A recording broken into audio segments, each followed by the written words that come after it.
Hello বন্ধুরা, চলে এসেছি আবার একটা নতুন ভিডিও নিয়ে।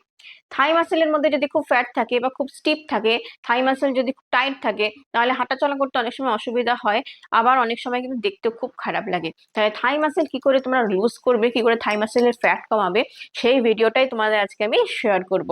তো চলো শুরু করি। নমস্কার বন্ধুরা, আমি তোমাদের যোগা ইনস্ট্রাক্টর মধু। বন্ধুরা, থাই ফ্যাট লুজ করার জন্য আমি তোমাদেরকে যেসব এক্সারসাইজ আজকে আমি দেখাবো, সেগুলো তোমরা যদি প্রত্যেক দিন 1 মাস বাড়িতে অভ্যাস করো, তাহলে দেখবে 1 মাসের ভিতরে তুমি থাই ফ্যাট লস করতে পারবে, এবং থাই ফ্যাট কিন্তু যে টাইটনেসটা ছিল সেটাও কিন্তু লুজ করতে পারবে। তো চলো শুরু করি ভিডিওটা। প্রথম এক্সারসাইজ করার জন্য প্রথমে শুয়ে পড়তে হবে।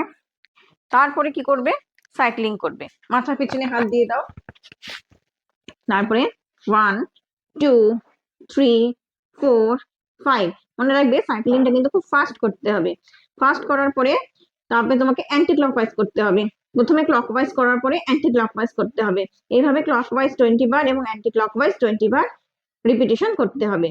হয়ে যাওয়ার পর পা খুলে দেবে। তারপরে জোড়া পায়ে সাইক্লিং করো। পা দুটাকে জোড়া করো। 1 2 3 4 5। এইভাবে ক্লকওয়াইজ 20 বার করার পরে অ্যান্টি ক্লকওয়াইজ 20 বার করে করো। 4 5। অ্যান্টি ক্লকওয়াইজ 20 বার করলে তারপরে এক্সারসাইজ করবে। একইভাবে শুয়ে পড়ো।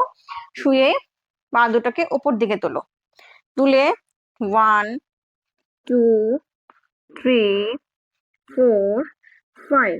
দেখবে থাই মাসেলে খুব চাপ সৃষ্টি হবে, এবং যার ফলে তোমার থাই ফ্যাট যে সেটা তুমি লস করতে পারবে, এবং যে টাইটটা ছিল সেটাও লুজ হয়ে যাবে। তারপরে এক্সারসাইজ সাইড হয়ে যাও। সাইড হয়ে এভাবে প্রথমে শুয়ে পড়ো। তারপরে 1 2 3 4 5। তারপরে তুমি চেঞ্জ করে অপোজিট সাইডে করো।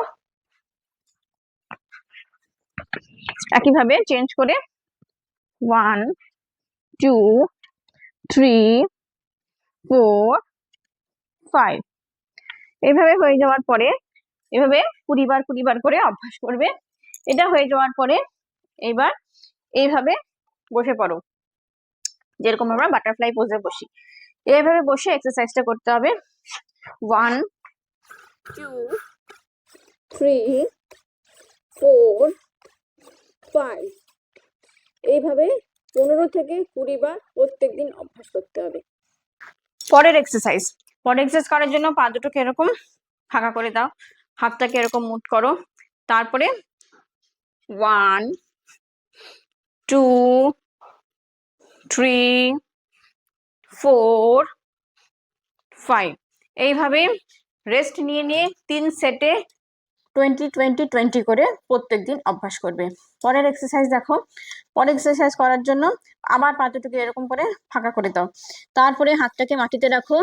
একবার 1 2 3 4 5 6 7 8। এইভাবে অল্টারনেট করে করে একবার এই পা আরেকবার আরেক পা, এইভাবে ফোল্ড করে করে তোমাকে এক্সারসাইজটা কন্টিনিউ করতে হবে। তো এই এক্সারসাইজ গুলো প্রত্যেকদিন যদি 1 মাস ধরে তোমরা কন্টিনিউ করো, তাহলে কিন্তু খুব ভালো একটা রেজাল্ট পাবে, এবং থাই ফ্যাটে যে ফ্যাট গুলো আমাদের টাইট হয়ে থাকে সেগুলো আস্তে আস্তে তোমরা লুজ করতে পারবে। তাহলে বন্ধুরা, আজকের ভিডিওটা আমি এখানেই শেষ করছি। আবার আসবো একটা অন্য ভিডিও নিয়ে। তোমরা অবশ্যই এক্সারসাইজ গুলো প্র্যাকটিস করবে, এবং 1 মাসের প্র্যাকটিস করার পরে তোমরা কেমন রেজাল্ট পেলে আমাকে অবশ্যই কমেন্ট বক্সে লিখে জানাবে।